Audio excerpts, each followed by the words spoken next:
Nothing can be more frustrating when you sit down to watch one of your favorite programs on ESPN Unlimited. and you run into issues streaming it. Well, in today's tech video, I'm going to show you how to fix ESPN Unlimited app if it isn't working. on your Sceptre Smart TV.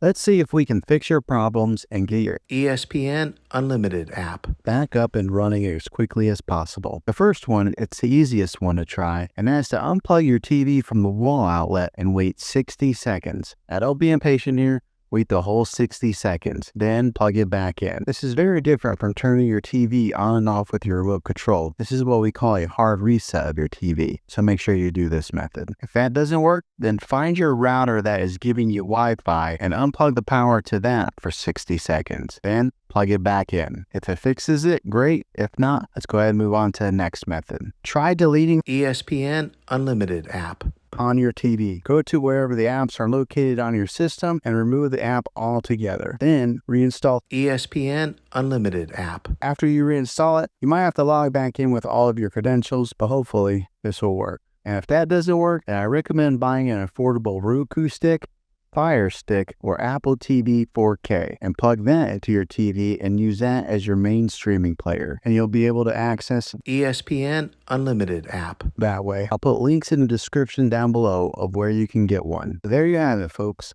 If this video was helpful, go ahead and click a thumbs up on it. Go ahead and subscribe to my channel. I make tech videos all the time, and I would love to have you back in the next one. Take care.